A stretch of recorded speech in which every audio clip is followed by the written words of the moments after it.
السلام عليكم ورحمة الله. الليلة هعمل حلا خفيف جدا عبارة عن موز بالشوكولاتة. 10 دقايق والحلا يكون جاهز بإذن الله.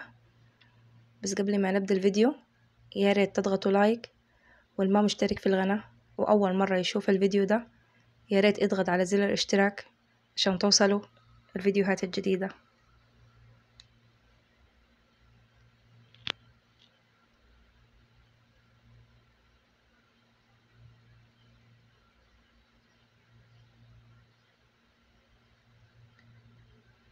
في حلة على النار نجيب المك بتاع الشاي العادي ده، نملاه بلبن البودرة، وبنفس المك سكر نفس الكمية. هنحتاج كمان 4 ملاعق مليانة من الدقيق،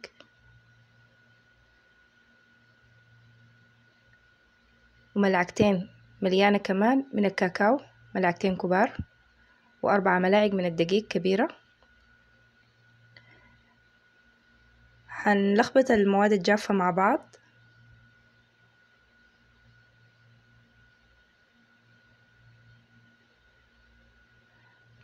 بعدها بنفس المك هنعبي 4 كاسات من الموية بنفس المك.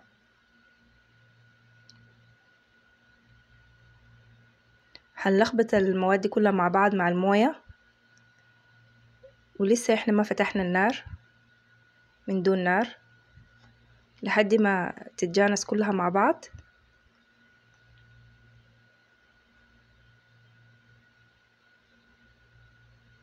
بالطريقة دي. بعد ذاك هنشغل النار وهنقلب بطريقة متواصلة لمدة 10 دقايق لغاية ما يتقل الخليط بالطريقة دي. وأول ما يبتدي يطلع فقاعات صغيرة كده هنجيب ملعقة كبيرة من الفانيليا، أو ملعقة صغيرة دي فانيليا سايلة، أو ملعقة صغيرة من الفانيليا الباودر، ونلخبط مع بعض لمدة دقيقتين بس لحد ما تزيد الفقاعات. بعد كده نطفي النار. هنحتاج لموزتين هنقطعهم شرايح مدورة.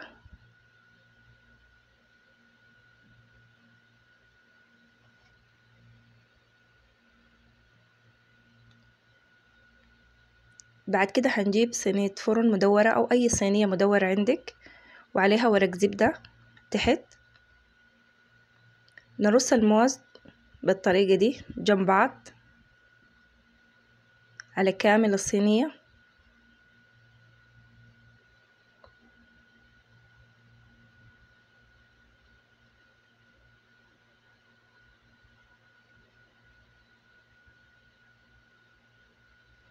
وهنجيب الخليط اللي عملناه نحاول نكبه على الموز بطريقة يعني بمقدار متساوي في كل اتجاهات الصينية.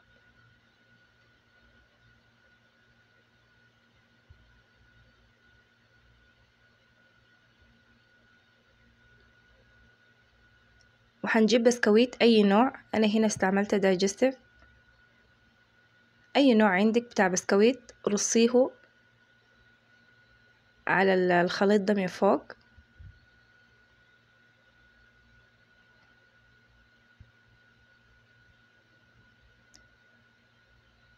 نحاول نضغط بأصابعنا على البسكويت ينزل لتحت شوية،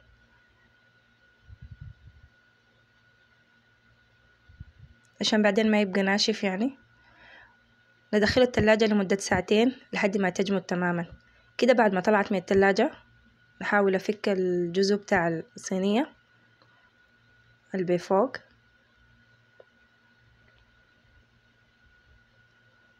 ولو لسه لاصق بطرف السكينة كده حاولي فكيه.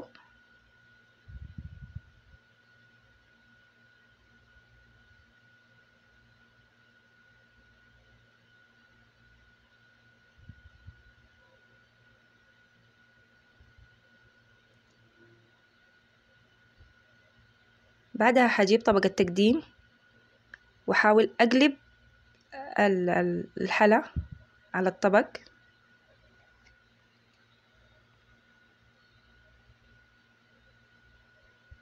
بالطريقة دي.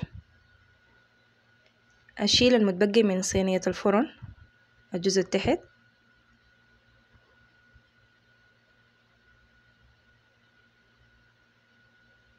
بعد كده أبتدي أسحب ورق الزبدة بالراحة بالراحة.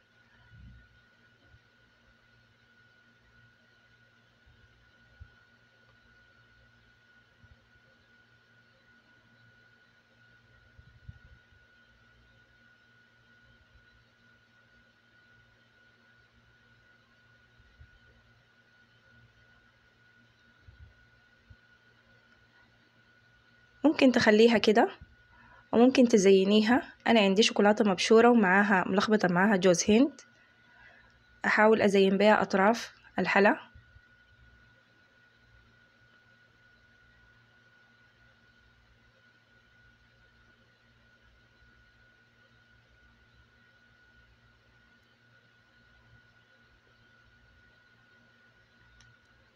وبكده الحلا جاهز. جربوا الوصفة إن شاء الله تعجبكم.